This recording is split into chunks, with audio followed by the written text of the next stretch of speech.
Ang pagsilang ni Isaac. Ika-21 kabanata.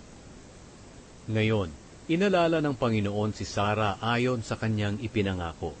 Nagbuntis si Sara at nanganak ng lalaki, kahit matanda na si Abraham. Isinilang ang sanggol sa panahon na sinabi noon ng Diyos.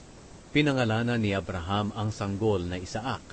Nang 8 araw na ang sanggol, tinuli siya ni Abraham ayon sa iniutos sa kanya ng Diyos.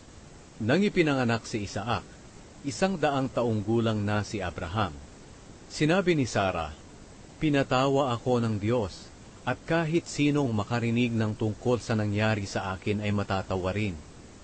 Sino kaya ang makapagsasabi kay Abraham na makakapagpasuso pa ako ng sanggol? Pero nagkaanak pa ako, kahit matanda na siya." Lumaki si Isaac, at nang araw na naawat na siya sa pagsuso sa kanyang ina, nagdaos si Abraham ng isang malaking handaan. Pinalaya si Hagar at si Ishmael. Isang araw, nakita ni Sara na tinutokso ni Ishmael si Isaac. Si Ishmael ay anak ni Abraham kay Hagar na Ehipsyo.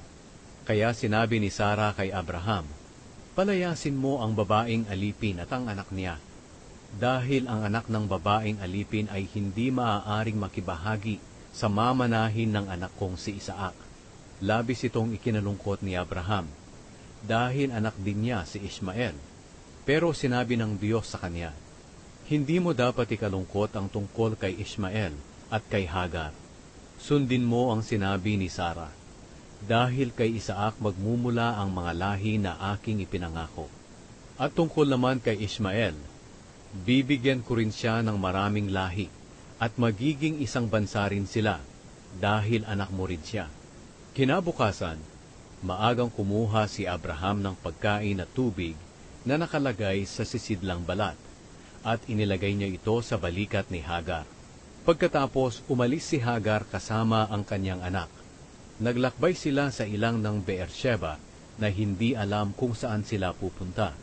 Nang naubos na ang kanilang tubig, iniwan niya ang anak niya sa ilalim ng isa sa mga mababang punong kahoy, at lumakad siya na may layong mga 100 metro mula sa kanyang anak. Doon siya umupo at umiiyak na nagsabi sa kanyang sarili, "Hindi ko matitiis na pagmasdan ang kamatayan ng anak ko." Ngayon narinig ng Diyos ang iyak ng bata. Kaya sinabi ng anghel ng Diyos kay Hagar mula roon sa langit, "Ano ang gumugulo sa iyo, Hagar? Huwag kang matakot. Narinig ng Diyos ang iyak ng anak mo. Tumayo ka at ibangon mo ang bata, dahil gagawin kong malaking bansa ang kanyang mga lahi." Pagkatapos, may ipinakita ang Diyos sa kanya na isang balon. Pumunta siya roon at nilagyan ng tubig ang sisidlag niya. Pagkatapos, pinainom niya ang kanyang anak. Hindi pinabayaan ng Diyos si Ishmael hanggang lumaki ito. Doon siya tumira sa ilang ng Paran, at naging isa siyang mahusay na mamamana. Dumating ang panahon na pinapag-asawa siya ng kanyang ina sa isang Ehipsyo. Ang kasunduan ni na Abraham at Abimelech. Nang panahong iyon, pumunta si Abimelech kay Abraham kasama ang commander ng mga sundalo niya na si Pikol. Sinabi ni Abimelech kay Abraham, "Tinutulungan ka talaga ng Diyos sa lahat ng ginagawa mo. Kaya mangako ka rito sa pangalan ng Diyos na hindi mo ako pagtataksilan, pati na ang aking mga lahi. Ipakita mo ang kabutihan mo sa akin at sa lugar na ito na tinitirahan mo ngayon, tulad din ng ipinakita kong kabutihan sa iyo." Sumagot si Abraham, "Isinusumpa ko." Pero dumaing si Abraham kay Abimelech tungkol sa balon na inagaw ng mga alipin niya. Sinabi ni Abimelech, "Hindi ko alam kung sino ang gumawa niyan. Hindi mo naman ako sinabihan, at ngayon ko lang nalaman iyon." Kaya kumuha si Abraham ng mga tupa at baka, at ibinigay niya kay Abimelech. Pagkatapos, gumawa silang dalawa ng kasunduan. Kumuha rin si Abraham ng 7 babaeng tupa at ibinukod ito. Nagtanong si Abimelech, "Para kanino ang 7 babaeng tupa na ibinukod mo?" Sumagot si Abraham, "Tanggapin mo ang 7 babaeng tupa na ito bilang katibayan na ako ang naghukay ng balong iyan. Dahil sa sumpaan nila, ang lugar na iyon ay tinawag na Beersheba. Pagkatapos ng sumpaan nila roon sa Beersheba, bumalik si Abimelech at si Pikol sa lupain ng mga Filisteo. Nagtanim si Abraham ng isang punong kahoy na tamarisko roon sa Beersheba, at sumamba siya sa Panginoon, ang Diyos na walang hanggan. Nanirahan si Abraham sa lupain ng mga Filisteo sa mahabang panahon. Inutusan ng Diyos si Abraham na ihandog si Isaac. 22 Kabanata. Dumating ang panahon na sinubukan ng Diyos si Abraham. Tinawag niya si Abraham, at sumagot si Abraham sa kanya. Pagkatapos sinabi niya, "Dalhin mo ang kaisa-isa at pinakamamahal mong anak na si Isaac, at pumunta kayo sa lupain ng Moriah. Umakyat kayo sa bundok na ituturo ko sa iyo, at ialay mo siya sa akin bilang handog na sinusunog." Kinabukasan, maagang nagsibak si Abraham ng mga kahoy na gagamitin sa paghahandog, at isinakay niya ito sa asno. Lumakad siya kasama si Isaac at ang dalawa niyang aliping lalaki papunta sa lugar na sinabi sa kanya ng Diyos. Nang ikatlong araw ng kanilang paglalakbay, nakita ni Abraham sa di kalayuan ang lugar na sinabi sa kanya ng Diyos. Kaya sinabi ni Abraham sa dalawa niyang alipin, "Dito muna kayo at bantayan ninyo ang asno, dahil aakyat kami roon para sumamba sa Diyos. Babalik din kami agad." Ipinapasan ni Abraham kay Isaac ang mga kahoy na gagamitin sa paghahandog, at siya ang nagdala ng itak at sulo. Habang lumalakad sila, sinabi ni Isaac, "Ama." Sumagot si Abraham, "Bakit, anak?" Nagtanong si Isaac, "May dala po tayong sulo at panggatong, pero nasan po ang tupa na ihahandog?"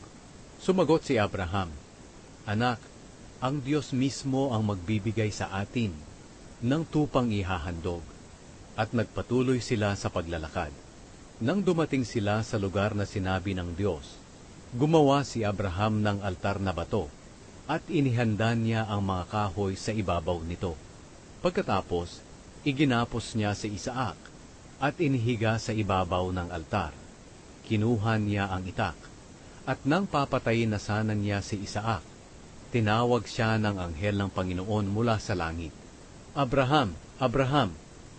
Sumagot si Abraham, "Narito po ako." Sinabi ng anghel, "Huwag mong patayin ang anak mo. Ngayon, napatunayan ko na may takot ka sa Diyos, dahil hindi mo ipinagkait ang kaisa-isa mong anak." Paglingon ni Abraham, may nakita siyang isang lalaking tupa na ang sungay ay nasabit sa mga sanga ng kahoy, at hindi na ito makaalis. Kaya kinuha ito ni Abraham at inihandog bilang handog na sinusunog kapalit ng kanyang anak. Tinawag ni Abraham ang lugar na iyon na Naglalaan ang Panginoon. Ito ang pinagmulan ng kasabihang, "Sa bundok ng Panginoon may inilalaan siya." Muling tinawag ng anghel ng Panginoon si Abraham mula sa langit. Sinabi niya, "Ito ang sinasabi ng Panginoon, Sumusumpa ako sa sarili ko na pagpapalain kita ng lubos, dahil hindi mo ipinagkait sa akin ang kaisa-isa mong anak. Bibigyan kita ng mga lahi na kasindami ng mga bituin sa langit, at ng buhangin sa dalampasigan. Sasakupin nila ang mga lungsod ng kanilang mga kaaway. At sa pamamagitan ng iyong mga lahi, pagpapalain ko ang lahat ng bansa sa mundo, dahil sumunod ka sa akin." Pagkatapos nito, binalikan nila Abraham at Isaac ang kanilang mga alipin, at bumalik sila sa Beersheba, at doon na nanirahan. Ang mga lahi ni Nahor. Pagkalipas ng ilang panahon, nabalitaan ni Abraham na ang kapatid niyang si Nahor ay may mga anak kay Milka. Si Uz ang panganay. Sumunod sina Buz, Kemuel ang ama ni Aram, Kesed, Hazo, Pildas, Jidlaf, at Betuel. Silang 8 ay ang mga anak ni Nahor kay Milka. Si Betuel ang ama ni Rebeka. May mga anak din si Nahor sa isa pa niyang asawa na si Reuma. Sila'y sina Teba, Gaham, Tahaz, at Maaka. Namatay si Sara at bumili si Abraham ng paglilibingan. Ika-23 kabanata. Nabuhay si Sara ng 127 taon. Namatay siya sa Kiryat Arba na tinatawag ding Hebron sa lupain ng Kanaan. Labis ang paghihinagpis ni Abraham sa pagkamatay ni Sara. Ngayon, iniwan muna ni Abraham ang bangkay ng asawa niya at nakipagkita siya sa mga Heteo at sinabi sa kanila, "Nakatira ako rito sa lugar ninyo bilang isang dayuhan. Kaya kung maaari ay pagbilhan din ninyo ako ng lupa na maaari kong paglibingan ng asawa ko." Sumagot ang mga Heteo, "Ginoo, makinig ka muna sa amin. Kilala ka namin na isang tanyag na tao. Kaya maaari mong ilibing ang asawa mo kahit saan na pinakamabuting libingan dito sa amin. Walang sino man sa amin ang magkakait sa iyo ng kanyang libingan para mailibing mo ang asawa mo." Yumukod agad si Abraham sa harapan ng mga Heteo. Pagkatapos sinabi niya, "Kung payag kayo na rito ko ilibing ang asawa ko, tulungan niyo ako na kausapin si Efron na anak ni Zohar, na ibenta niya sa akin ang kuweba niya na nasa tabi ng bukirin niya sa Makpela. Sabihin ninyo sa kanya na babayaran ko siya sa tamang halaga rito mismo sa harapan ninyo, para maging akin ito at gawing libingan." Naroon pala si Efron na nakaupo kasama ng mga kababayan niyang Heteo. Kaya sumagot siya kay Abraham na naririnig ng lahat ng Heteo na nagtitipon doon sa pintuan ng lungsod. Sinabi niya, "Sa harap ng mga kababayan ko ay binibigay ko sa iyo ang buong bukirin, pati na ang kuweba. Kaya maaari mo nang ilibing ang asawa mo." Muling yumukod si Abraham tanda ng pagpapasalamat sa harapan ng mga Heteo. Kaya sinabi niya kay Efron na naririnig ng lahat, "Makinig kayo sa akin. Babayaran ko ang halaga ng bukirin. Tanggapin mo ang bayad ko, para mailibing ko na doon ang asawa ko." Sumagot si Efron, "Ginoo, ang lupa ay nagkakahalaga ng 400 pirasong pila. Pero ano naman iyon sa ating dalawa? Sige, ilibing mo na ang asawa mo." Pumayag si Abraham sa halagang sinabi ni Efron.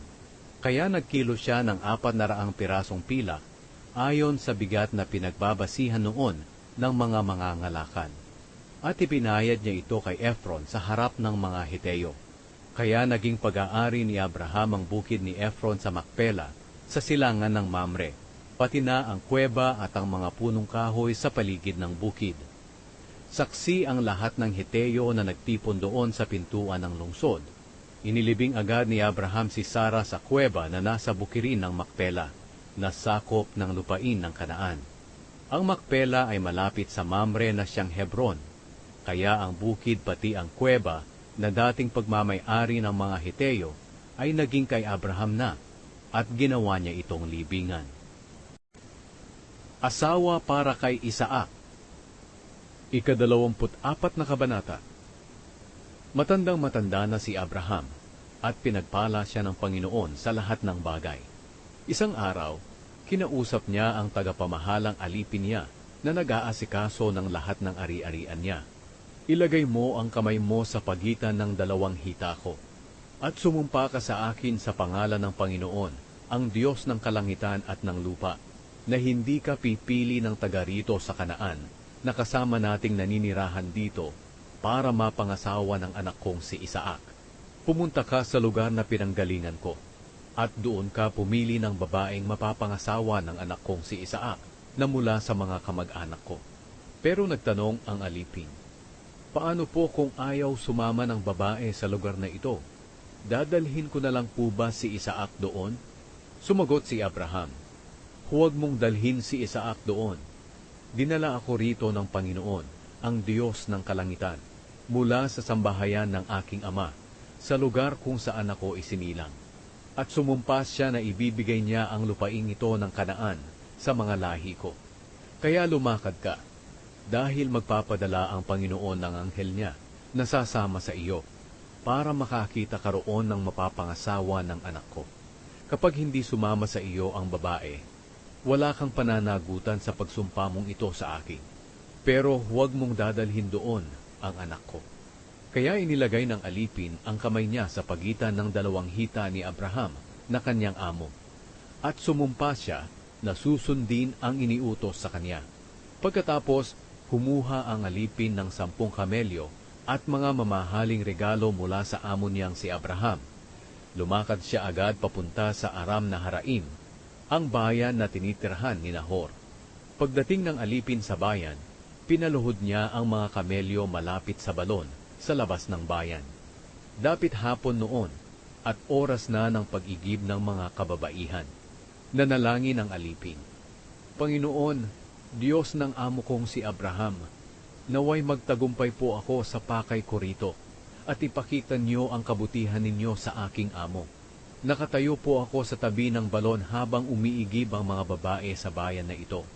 Kung hihingi po ako ng tubig na nasa banga ng isang dalaga, at pumayag siyang painumin ako pati ang mga kamelyo ko, naway siya na po ang babaeng pinili ninyong maging asawa ng lingkod ninyong si Isaac.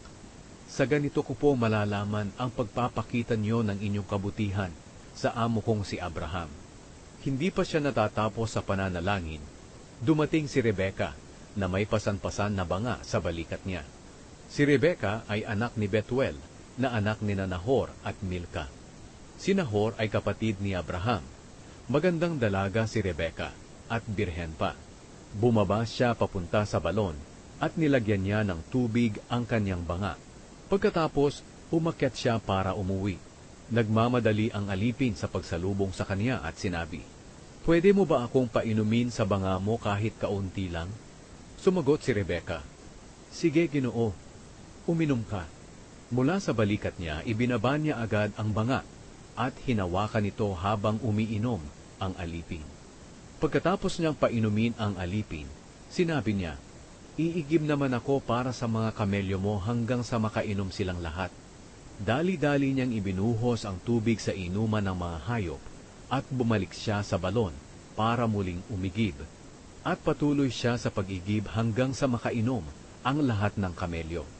Habang nakamasid ang alipin kay Rebeka, iniisip niya kung iyon na ang sagot ng Panginoon sa panalangin niya sa pagpunta niya sa lugar na iyon. Pagkatapos uminom ng mga kamelyo, inilabas ng alipin ang dala niyang gintong singsing na ang bigat ay 6 na gramo. Inilabas din niya ang 2 pulseras na ginto na ang bigat ay mga 120 gramo. At ibinigay niya ito kay Rebeka. Pagkatapos nagtanong siya kay Rebeka, "Kanino kang anak? May lugar pa ba sa inyo na maaari naming matulugan ngayong gabi?" Sumagot si Rebeka, "Anak ako ni Betuel na anak na lalaki ni Nahor at Milka. May matutulugan kayo roon sa amin, at marami ring dayami at pagkain para sa mga kamelyo ninyo."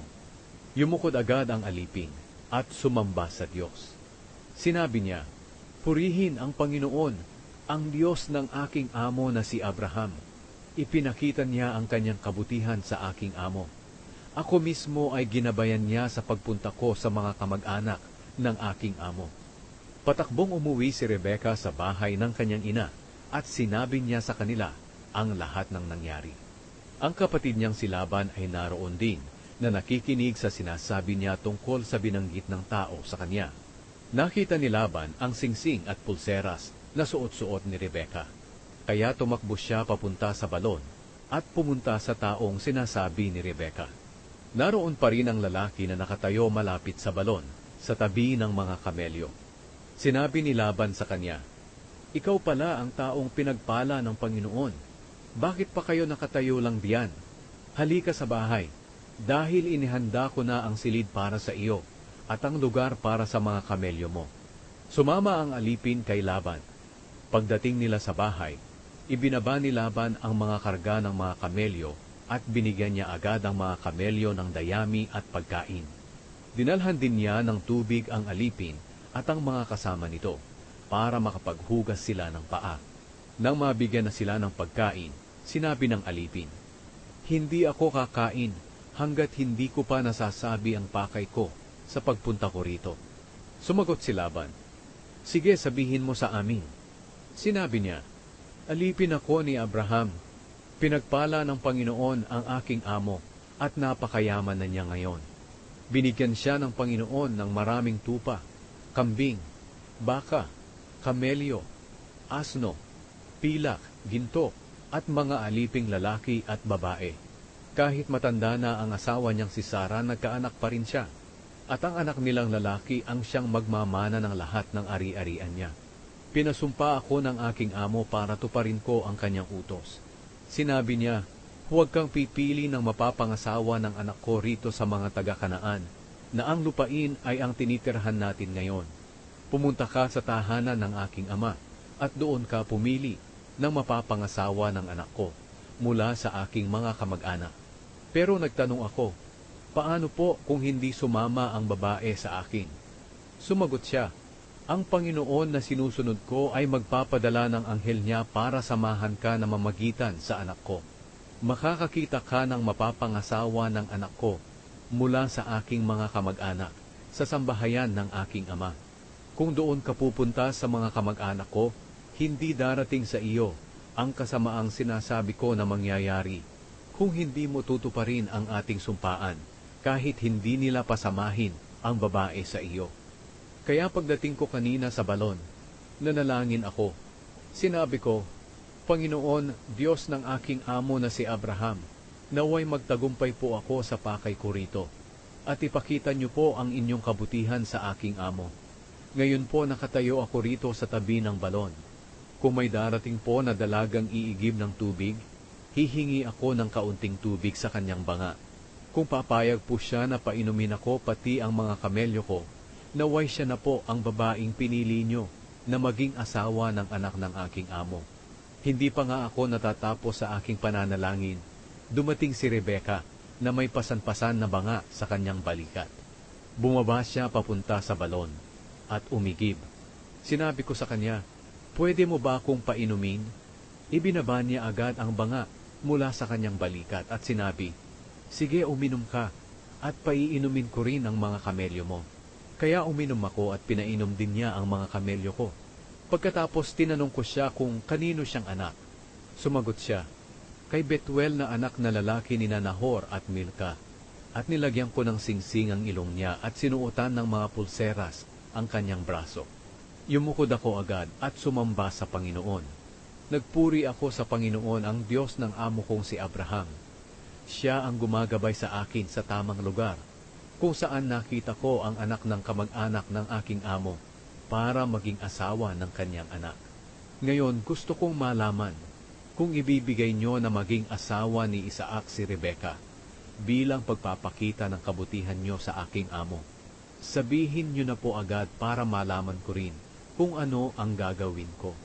Sumagot sina Laban at Betuel, dahil ito ay kalooban ng Panginoon, wala na kaming masasabi. Narito si Rebeka, isama mo siya sa iyong pag-uwi para maging asawa ng anak ng iyong amo, ayon sa sinabi ng Panginoon. Pagkarinig noon ng alipin, yumukod siya at sumamba sa Diyos.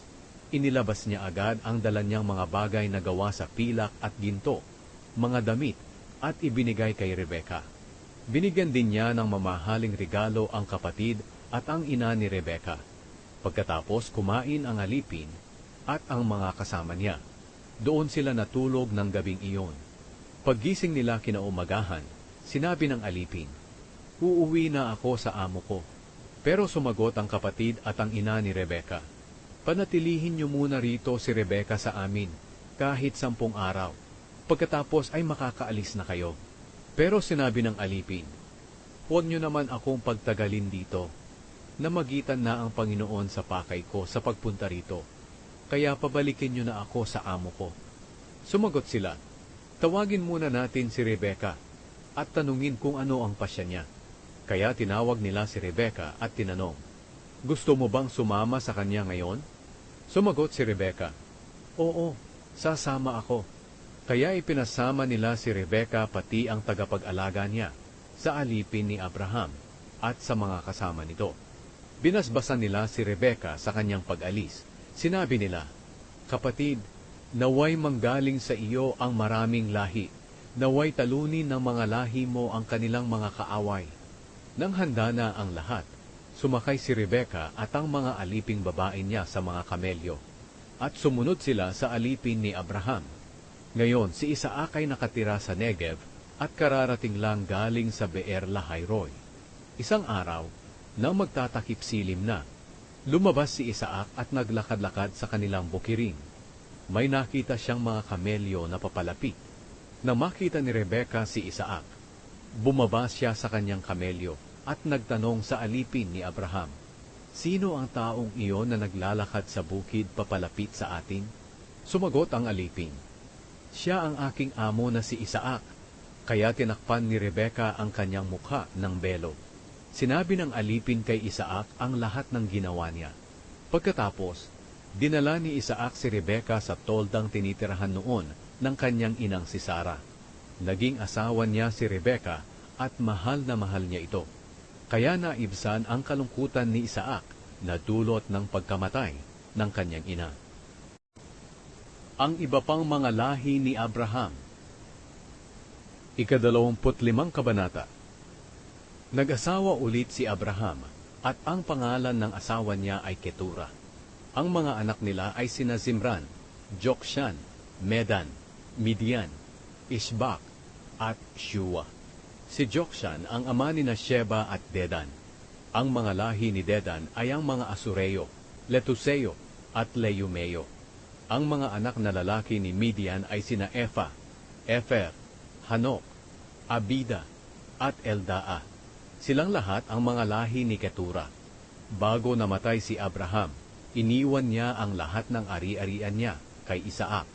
Pero binigyan niya ng mga regalo ang iba niyang mga anak sa iba niyang mga asawa, at pinapunta sa silangan para ihiwalay sa anak niyang si Isaac. Ang pagkamatay at paglilibing kay Abraham. Nabuhay si Abraham ng 175 taon. Namatay siya sa katandaan na kontento sa buhay at kasama na ng kanyang mga kamag-anak na sumakabilang buhay na. Inilibing siya ng mga anak niyang sina Isaac at Ismael doon sa kuweba sa Makpela, sa silangan ng Mamre, sa bukid na dating pagmamay-ari ni Efron na anak ni Sohar na Heteo. Ang bukid na iyon ay binili ni Abraham sa harapan ng mga Heteo. Doon inilibing si Abraham at ang asawa niyang si Sara.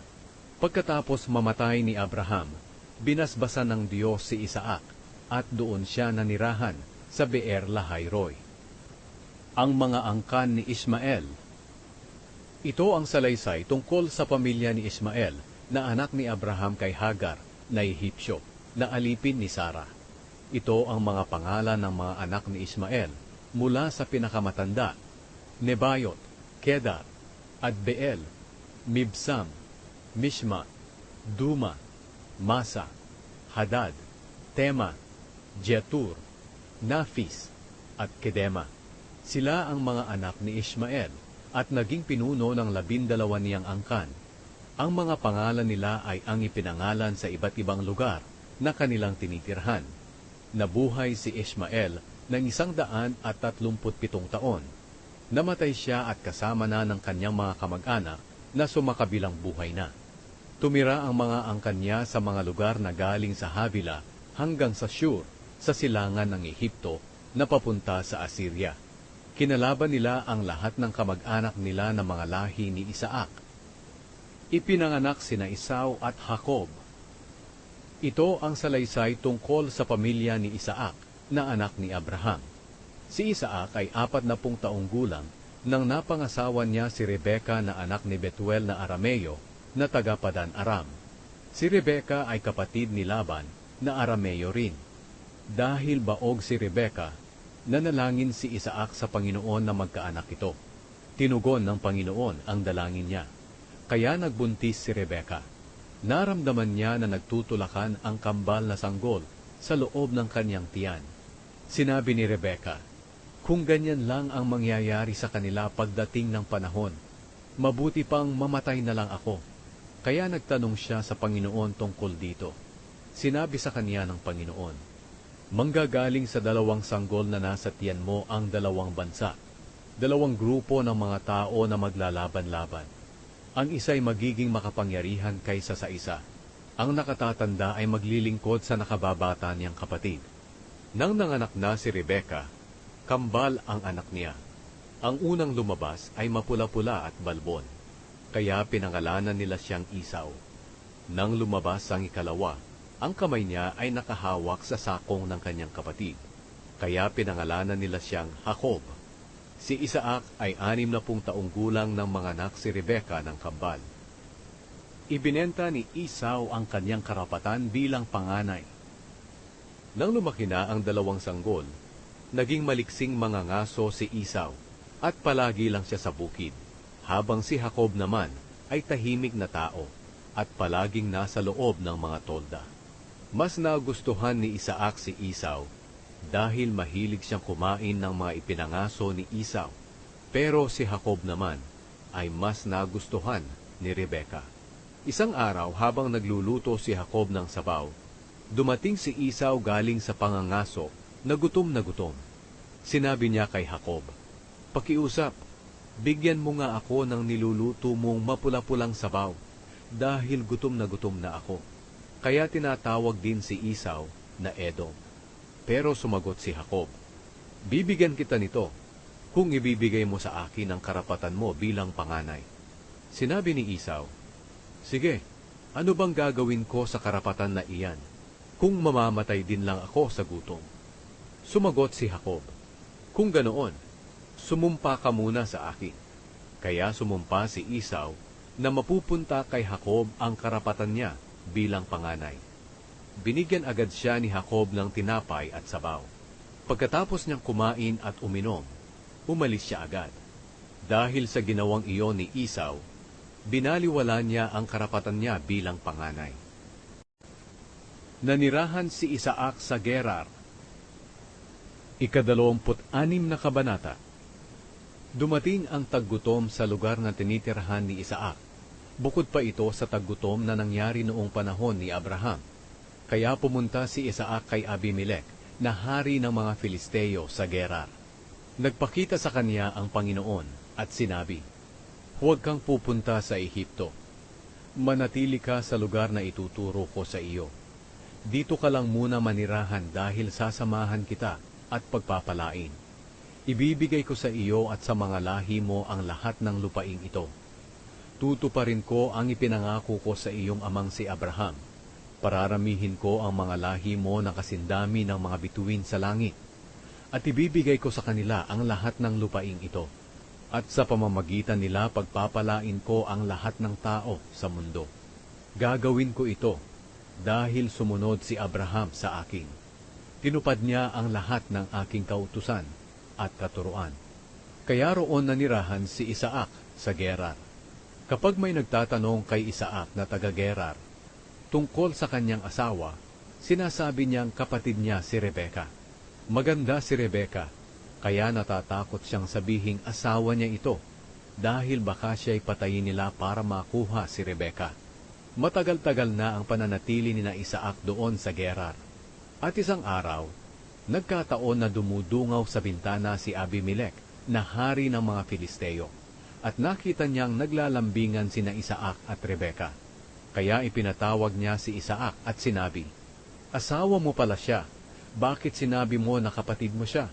Sumagot si Isaac, "Natatakot po kasi ako na baka patayin ninyo ako dahil sa kanya." Sinabi ni Abimelech, "Hindi mabuti ang ginawa mo sa amin. Kung nangyaring ang isa sa tauhan ko'y sumiping sa kanya, ikaw ang magiging dahilan ng pagkakasala namin." Binalaan agad ni Abimelech ang lahat ng tao. Sinabi niya, "Ang sino mang gagawa ng masama sa lalaking ito o sa asawa niya ay papatayin." Nang taon ding iyon, nagtanim si Isaac sa lugar na iyon, at masaganang masagana ang kanyang ani, dahil pinagpala siya ng Panginoon. Nagpatuloy ang pag-unlad niya hanggang sa yumaman siya ng husto. Nainggit sa kanya ang mga Filisteo, dahil marami na ang kanyang tupa, kambing, baka at alipin. Sa inggit nila kay Isaac, tinabunan nila ng lupa ang mga balon na hinukay noon ng mga alipin ng ama niyang si Abraham. Ngayon, sinabi ni Abimelech kay Isaac, "Umalis ka na rito dahil mas makapangyarihan ka na kaysa sa amin." Kaya umalis si Isaac at nagpatayo ng tolda niya sa lambak ng Gerar at doon na nanirahan. Ipinahukay niyang muli ang mga balon ng ama niyang si Abraham, dahil tinabunan ito ng mga Filisteo nang mamatay si Abraham. Pinangalanan ni Isaac ang mga balon ng dati ring pangalan na ibinigay noon ni Abraham. Doon sa lambak naghukay ng bagong balon ang mga alipin ni Isaac at nakatagpo sila ng bukal. Pero nakipagtalo ang mga pastol na taga-Gerar at mga pastol ni Isaac na kanila raw ang balon na iyon. Kaya pinangalanan ni Isaac ang balon na Esek, dahil nakipagtalo ang mga taga-Gerar sa kanya. Muling naghukay ang mga alipin ni Isaac ng ibang balon, pero pinag-awayan din nila ito ng mga taga-Gerar. Kaya pinangalanan ni Isaac ang balon na Sitna. Umalis sina Isaac doon at muling naghukay ng panibagong balon. Hindi na nila ito pinag-awayan, kaya pinangalanan ito ni Isaac na Rehobot.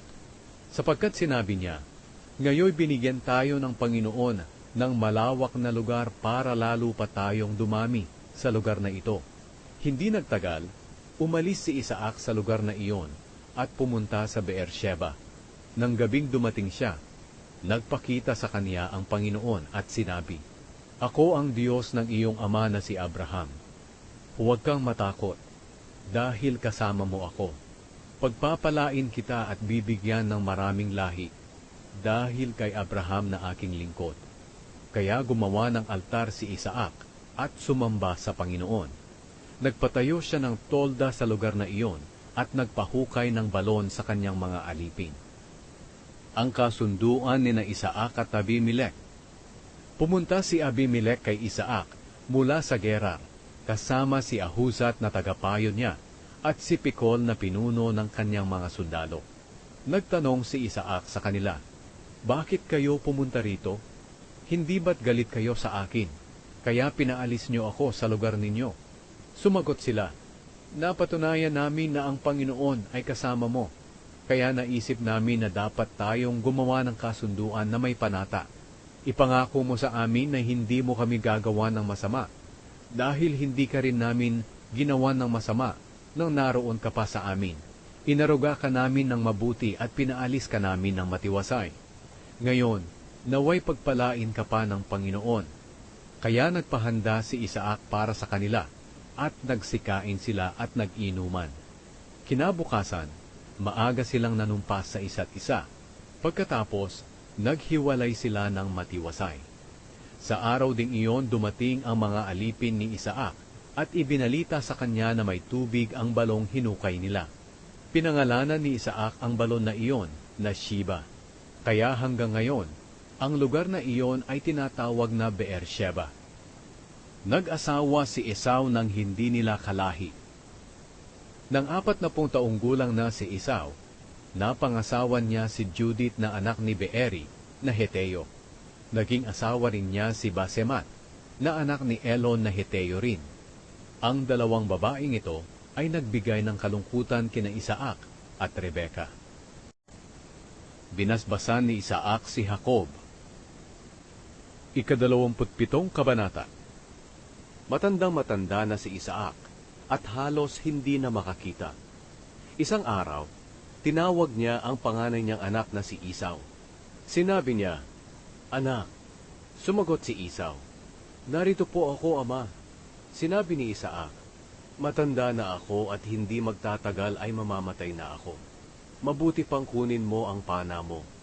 Pumunta ka sa bukid at mangaso ka para sa akin. Pagkatapos ipagluto mo ako ng paborito kong pagkain at dalhin mo agad ito para makakain ako. At babasbasan kita bago ako mamatay." Nakikinig pala si Rebeka habang kausap ni Isaac si Esau.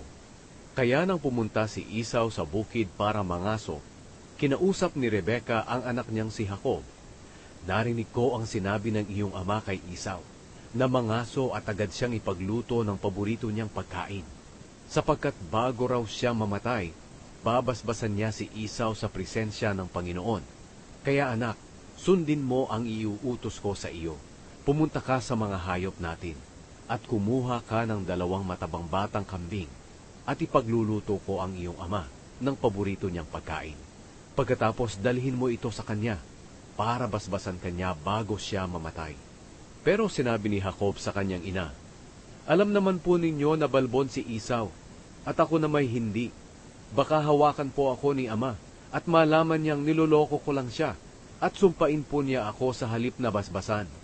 Sumagot si Rebeka, Anak, ako ang mananagot kung susumpain ka niya. Basta gawin mo lang ang iniuutos ko sa iyo.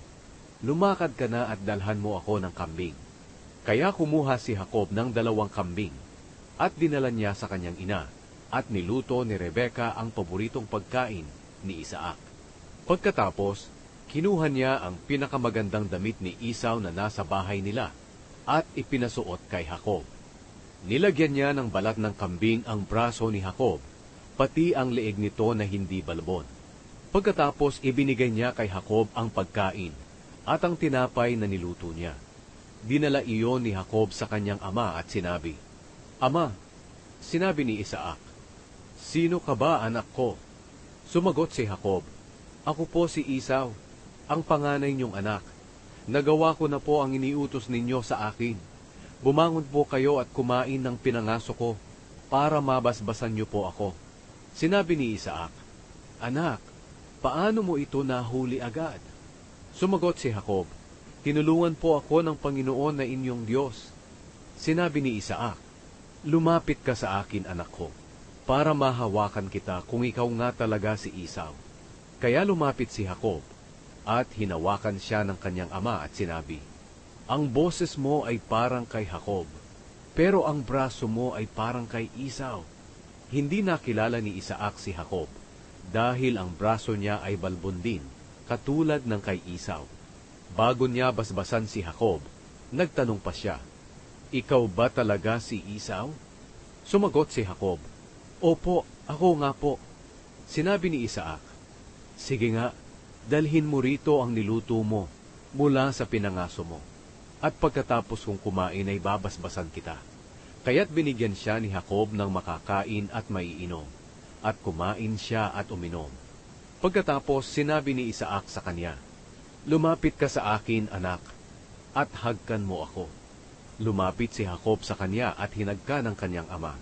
Nang maamoy ni Isaac ang damit nito, binasbasan niya agad si Jacob na nagsasabi, Ang amoy ng aking anak ay katulad ng amoy ng bukid na binasbasan ng Panginoon. Naway bigyan ka ng Diyos ng lupaing masagana ang ani, na palaging may hamog na biyaya niya, para maging sagana ang pagkain at katas ng inumin mo. Naway magpasakop at maglingkod sa iyo ang maraming tao. Naway maghari ka sa mga kamag-anak mo at magpasakop sila sa iyo. Naway ang sumusumpa sa iyo ay susumpain din, at ang magpapala sa iyo ay pagpapalain din. Nagmakaawa si Esau na basbasan din siya. Pagkatapos basbasan ni Isaac si Jacob, lumakad agad si Jacob. Kaalis lang niya ay dumating naman agad si Esau mula sa pangangaso. Nagluto rin siya ng masarap na pagkain at dinala niya sa kanyang ama. Sinabi niya, Ama, bumangon po kayo at kumain ng pinangaso ko para mabasbasan po ninyo ako. Nagtanong si Isaac sa kanya, Sino ka? Sumagot siya, Ako po si Esau, ang panganay niyong anak. Nang marinig ito ni Isaac, nanginig siya at sinabi, Sino kaya ang unang nangaso at nagdala rito sa akin ng pagkain? Katatapos ko lang kainin iyon nang dumating ka. Ibinigay ko na sa kanya ang aking basbas at hindi ko na iyon mababawi. Pagkarinig nito ni Esau, umiyak siya ng labis. Sinabi niya, Ama, basbasan niyo rin po ako. Pero sumagot si Isaac, Niloko ako ng nakababatang kapatid mo at nakuha na niya ang basbas ko na para sana sa iyo. Sinabi ni Esau, Pangalawang beses na ito na niloko niya ako, kaya pala Jacob ang pangalan niya. Kinuha na niya ang karapatan ko bilang panganay, at ngayon kinuha pa niya ang basbas na para sa akin. Pagkatapos nagtanong siya, Ama, wala na po bang natitirang basbas na para sa akin? Sumagot si Isaac, Ginawa ko na siya na maging iyong amo, at ginawa ko rin ang lahat ng kamag-anak niya na maging mga alipin niya. Ibinigay ko na sa kanya ang saganang pagkain at inumin. Kaya ano pa ang maibibigay ko para sa iyo, anak? Nagmakaawa pa si Esau sa kanyang ama. Ama, wala na po bang kahit isang basbas? Basbasan niyo rin po ako. At patuloy ang kanyang paghagulgol. Sinabi ni Isaac sa kanya, hindi aani ng sagana ang lupaing titirhan mo, at palagi itong walang hamog na biyaya ng Diyos. Palagi kang makikipaglaban, at maglilingkod ka sa iyong kapatid. Pero kung lalaban ka sa kanya, makakalaya ka sa kanyang kapangyarihan. Kinapuutan ni Esau si Jacob, dahil sa basbas na ibinigay ng kanyang ama kay Jacob. Sinabi ni Esau sa kanyang sarili, malapit nang mamatay si ama. Kapag namatay na siya, papatayin ko si Jacob. Pero nabalitaan ni Rebeka ang balak ni Esau. Kaya ipinatawag niya si Jacob at sinabi, ang kuya mong si Esau ay balak kang patayin para mawala ang galit niya sa iyo. Kaya makinig ka sa sasabihin ko. Tumakas ka at pumunta sa Haran, doon sa kapatid kong si Laban. Doon ka muna hanggang mawala ang galit ng iyong kuya, at makalimutan na niya ang iyong ginawa sa kanya. Ipapasundo na lang kita roon kapag hindi na siya galit sa iyo. Hindi ko hahayaang mawala kayong dalawa sa akin. Baka isang araw magpatayan kayo. Pinapunta ni Isaac si Jacob kay Laban. Ngayon, sinabi ni Rebeka kay Isaac, nagsasawa na ako sa buhay ko dahil sa mga asawang Heteo ni Esau. Kung ang magiging asawa ni Jacob ay taga rito rin lang na isang babaeng Heteo, mabuti pang mamatay na lang ako. 28 Kabanata. Kaya ipinatawag ni Isaac si Jacob. Pagdating niya, binasbasan niya ito at inutusan, huwag kang mag-aasawa ng taga-Kanaan. Maghanda ka at pumunta sa Padan-aram, doon sa lolo mong si Betuel na ama ng iyong ina.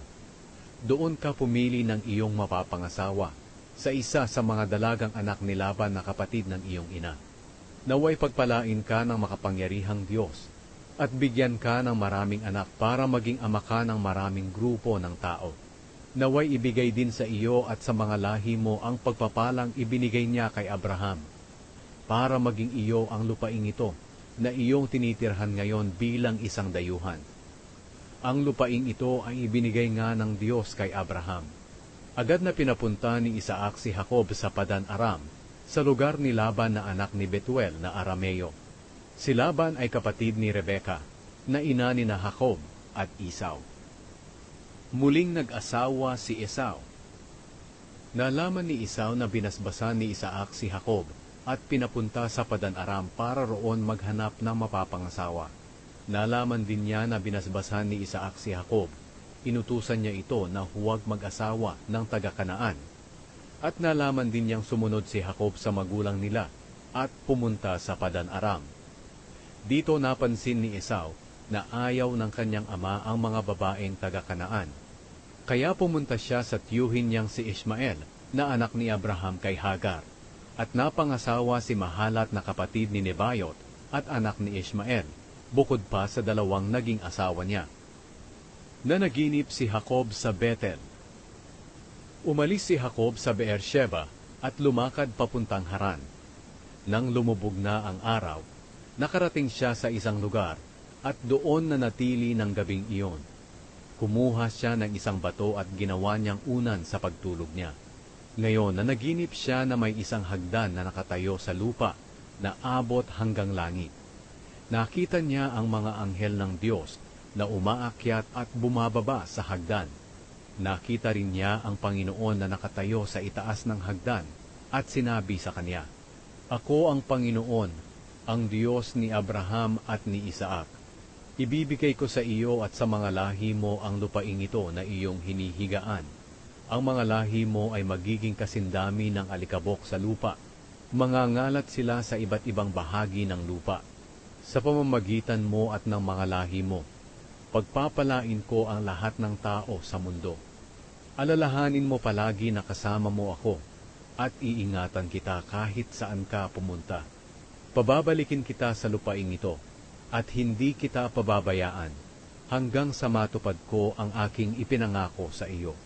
Biglang nagising si Jacob, at sinabi niya sa kanyang sarili, Hindi ko alam na nandito pala ang Panginoon sa lugar na ito. Kinabahan siya at sinabi, "Nakakamangha ang lugar na ito. Tirahan ito ng Diyos, at dito mismo ang pintuan papuntang langit." Maagang bumangon si Jacob. Kinuha niya ang batong inunan niya noong gabi at itinayo bilang isang alaala. Pagkatapos, binuhusan niya ito ng langis para maging banal. Pinangalanan ni Jacob ang lugar na iyon na Bethel. Dati ay Luz ang pangalan ng lugar na iyon. Sumumpa agad si Jacob na nagsabi, "Panginoon, kung sasamahan po ninyo ako at bibigyan po ng pagkain at damit, at kung makakabalik po akong muli sa bahay ng aking ama na walang masamang nangyari sa akin, kikilalanin ko po kayong aking Diyos.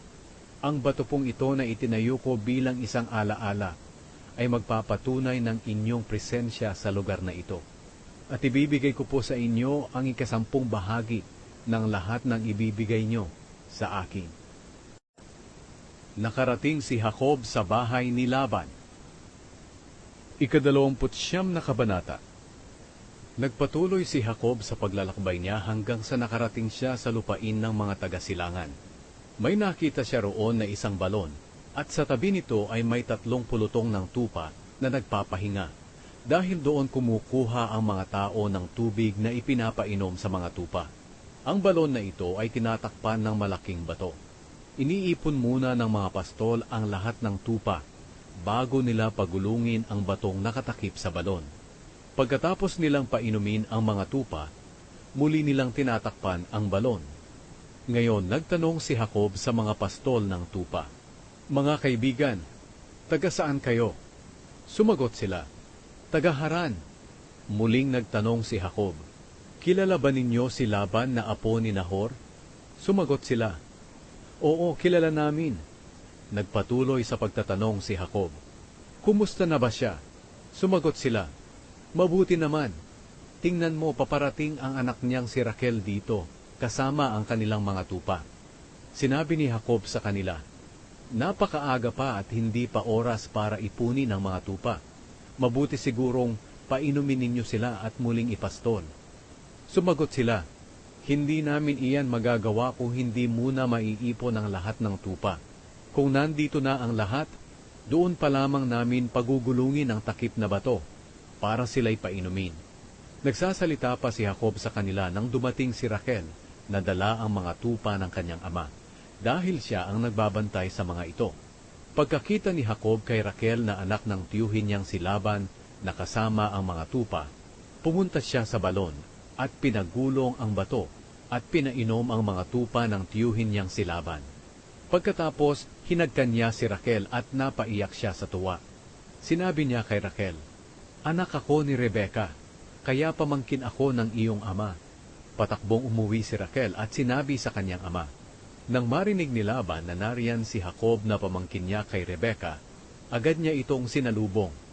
Hinagkan niya si Jacob at dinala sa bahay niya. At doon sinabi ni Jacob kay Laban ang lahat ng nangyari. Sinabi ni Laban sa kanya, "Tunay na magkadugo tayo."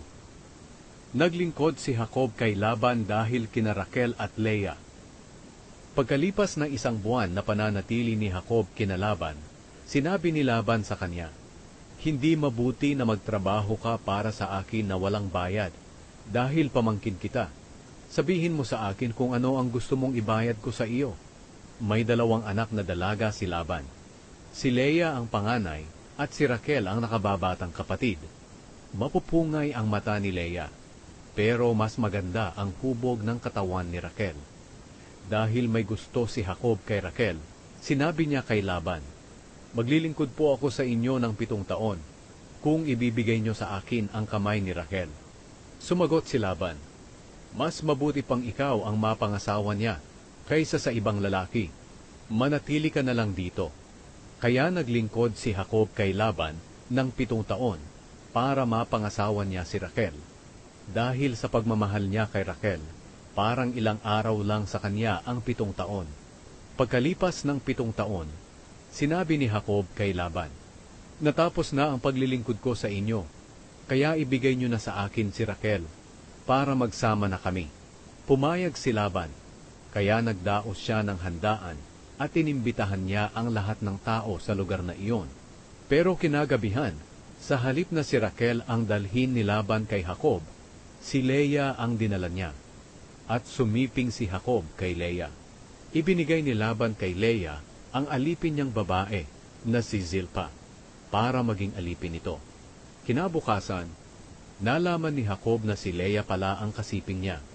Kaya pinuntahan niya si Laban at sinabi, "Bakit ginawa mo ito sa akin? Naglingkod ako sa iyo para mapangasawa ko si Raquel. Ngayon bakit niloko mo ako?" Sumagot si Laban, "Hindi kaugalian dito sa aming lugar na maunang makapag-asawa ang nakababatang kapatid kaysa sa nakatatandang kapatid. Hintayin mo lamang na matapos ang 1 linggong pagdiriwang ng inyong kasal at ibibigay ko agad sa iyo si Raquel. Iyan ay kung muli kang maglilingkod ng 7 taon pa." Pumayag si Jacob sa sinabi ni Laban. Pagkatapos ng 1 linggo na pagdiriwang ng kasal nila ni Leah, ibinigay ni Laban kay Jacob si Raquel. Ibinigay ni Laban kay Raquel ang alipin niyang babae na si Bilha para maging alipin nito. Kaya sumiping din si Jacob kay Raquel. Mas mahal niya si Raquel kaysa kay Leah. Naglingkod si Jacob kay Laban ng 7 taon pa. Ang mga anak ni Jacob. Nakita ng Panginoon na hindi mahal ni Jacob si Leah, kaya niloob niyang magkaanak si Leah. Pero si Raquel naman ay hindi. Nagbuntis si Leah at nanganak ng lalaki, at pinangalanan niyang Reuben. Dahil sinabi niya, "Nakita ng Panginoon ang paghihirap ko, at ngayoy tiyak na mamahalin na ako ng aking asawa." Muli siyang nagbuntis at nanganak ng isa na namang lalaki. Sinabi niya, "Muli akong binigyan ng Panginoon ng isang anak na lalaki, dahil narinig niya na hindi ako minamahal ng aking asawa." Kaya pinangalanan niya ang sanggol na Simeon. Muling nagbuntis si Leah at nanganak ng isa pang lalaki. Sinabi niya, "Ngayon, magiging malapit na sa akin ang aking asawa, dahil 3 na ang anak naming lalaki." Kaya pinangalanan niya ang sanggol na Levi. Muling nagbuntis si Leah at nanganak ng isa na namang lalaki. Sinabi niya, "Ngayon pupurihin ko ang Panginoon." Kaya pinangalanan niya ang sanggol na Huda. Mula noon, hindi na siya nagkaanak. 31 Kabanata. Si Raquel ay hindi pa rin nagbubuntis, kaya nainggit siya kay Leah. Sinabi niya kay Jacob, "Bigyan mo ako ng anak dahil kung hindi mamamatay talaga ako." Nagalit si Jacob sa kanya at sinabi, "Bakit Diyos ba ako? Siya ang nagpasya na hindi ka magkaanak." Sinabi ni Raquel, "Kung ganoon, sumiping ka kay Bilha na alipin ko para kahit sa pamamagitan niya magkaroon din ako ng anak." Kaya ibinigay niya si Bilha kay Jacob bilang asawa. At sumiping si Jacob kay Bilha. Dumating ang panahon na buntis si Bilha at nanganak ng lalaki. Sinabi ni Raquel, "Kinuha na ng Diyos ang aking kahihiyan. Tinugon niya ang panalangin ko dahil binigyan niya ako ng isang anak na lalaki." Kaya pinangalanan niya ang sanggol na Dan. Muling nagbuntis si Bilha na alipin ni Raquel at nanganak ng lalaki na pangalawang anak nila ni Jacob. Sinabi ni Raquel, "Napakahigpit ng labanan namin bilang magkapatid, at nagtagumpay ako." Kaya pinangalanan niya ang sanggol na Naphtali. Nang hindi na magkaanak si Leah, pinasipingan niya kay Jacob ang alipin niyang si Zilpa. Nabuntis si Zilpa at nanganak ng lalaki. Sinabi ni Leah, "Parang pinalad ako." Kaya pinangalanan niya ang sanggol na Gad. Muling nanganak si Zilpa ng lalaki na pangalawang anak nila ni Jacob. Sinabi ni Leah, "Lubha akong nasisiyahan. Ngayon tatawagin ako ng mga babae na masiyahin." Kaya pinangalanan niya ang sanggol na Asher. Anihan ng trigo noon. Pumunta si Reuben sa bukid at may nakita siyang tanim na mandragora. Kumuha siya ng bunga nito at dinala sa ina niyang si Leah. Pagkakita noon ni Raquel ay sinabi niya kay Leah, "Bigyan mo rin ako ng mandragora na dinala ng anak mo." Pero sumagot si Leah, "Hindi ka pa ba kontento na kinuha mo ang asawa ko? Ngayon kukunin mo pa ang mandragora ng anak ko?" Sinabi ni Raquel, "Kung bibigyan mo ako ng mandragora, pasisipingin ko si Jacob sa iyo ngayong gabi. Mag-aagaw dilim na nang dumating si Jacob mula sa bukid. Sinalubong siya ni Leah at sinabi, "Kailangang sa akin ka sumiping ngayong gabi, dahil binayaran na kita kay Raquel ng mandragora na dala ng anak ko." Kaya sumiping si Jacob kay Leah ng gabing iyon. Sinagot ng Diyos ang panalangin ni Leah at siya'y nabuntis. Nanganak siya ng lalaki na ikalimang anak nila ni Jacob. Sinabi ni Leah, "Ginantimpalaan ako ng Diyos dahil ibinigay ko ang alipin ko sa aking asawa." Kaya pinangalanan niya ang kanyang anak na Isakar. Muling nabuntis si Leah at nanganak ng lalaki na ika-anim nilang anak ni Jacob. Sinabi niya, "Binigyan ako ng Diyos ng mabuting regalo. Pararangalan na ako nito ngayon ng asawa ko, dahil nabigyan ko na siya ng 6 na anak na puro lalaki." Kaya pinangalanan niya ang sanggol na Zebulun. Hindi nagtagal nanganak si Leah ng babae, at pinangalanan niyang Dina. Hindi rin kinalimutan ng Diyos si Raquel. Sinagot niya ang kanyang panalangin na magkaanak din siya. Nagbuntis siya at nanganak ng lalaki. Sinabi niya, "Inalis ng Diyos ang aking kahihiyan." Kaya pinangalanan niya ang sanggol na Jose, dahil sinabi niya, "Naway bigyan ako ng Panginoon ng isa pang anak." Ang kasunduan ni Jacob at ni Laban. Pagkatapos na ipanganak ni Raquel si Jose, sinabi ni Jacob kay Laban, "Pahintulutan niyo akong makauwi sa lugar namin. Ibigay niyo sa akin ang mga asawa ko na ipinaglingkod ko sa inyo at ang mga anak ko, dahil babalik na ako sa amin. Nalalaman niyo kung paano ako naglingkod sa inyo." Sumagot si Laban, "Kung maaari, huwag muna. Ayon sa pagpapahula ko, nalaman ko na pinagpala ako ng Panginoon dahil sa iyo. Sabihin mo lang kung magkano ang ibabayad ko sa iyo at babayaran kita." Sinabi ni Jacob, "Alam mo kung paano ako naglingkod sa inyo, at kung paano dumami ang mga hayop ninyo dahil sa pag-aalaga ko. Nang dumating ako rito, kakaunti pa lang ang mga hayop nyo.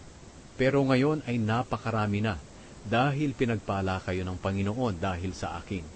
Ngayon dapat na sigurong magsumikap ako para sa sarili kong sambahayan." Nagtanong si Laban, "Ano ba ang gusto mong ibayad ko sa iyo?" Sumagot si Jacob, "Huwag niyo na lang po akong bayaran. Ipagpapatuloy ko ang pag-aalaga sa mga hayop ninyo, kung papayag kayo sa kondisyon ko. Titingnan ko ngayon ang mga hayop nyo at kukunin ko ang itim na mga tupa at batik-batik na mga kambing. Iyon na lang ang pinakabayad nyo sa akin. Darating ang araw, malalaman nyo kung maaasahan ako o hindi, kung susuriin nyo ang mga hayop na ibinayad sa akin. Kung may makita po kayong kambing na hindi batik-batik o tupa na hindi itim, ituring nyo na ninakaw ko ito." Sumagot si Laban, "Kung ganyan ang gusto mo, payag ako." Pero ng araw ding iyon, ibinukod ni Laban ang mga batik-batik na kambing na lalaki at babae, pati ang mga itim na tupa. Pinaalagaan niya ito sa mga anak niyang lalaki. Ibinukod niya ito kay Jacob sa layo na 3 araw kung lalakarin. Ang naiwang mga hayop ay ang binabantayan ni Jacob. Kumuha si Jacob ng mga sanga ng almendro, abiliano at kastanyo, at binalat-balatan niya ito. Pero hindi niya lubos na binalatan. Kaya may batik-batik na puti kapag tiningnan ang mga sanga. Inilagay niya ang mga sangang iyon sa harapan ng painuman ng mga hayop, para makita ng mga ito kapag iinom sila. Doon sa harapan ng mga sanga, nagkakastahan ang mga kambing kapag umiinom sila. Batik-batik ang mga anak nila kapag nanganganak sila. Pero iba ang ginawa ni Jacob sa mga tupa. Habang nagkakastahan ang mga hayop na ito, pinapaharap niya sila sa mga batik-batik na kambing niya at sa itim na mga kambing ni Laban. Kaya nakaipon din si Jacob ng sarili niyang mga hayop at hindi niya ito isinama sa mga hayop ni Laban.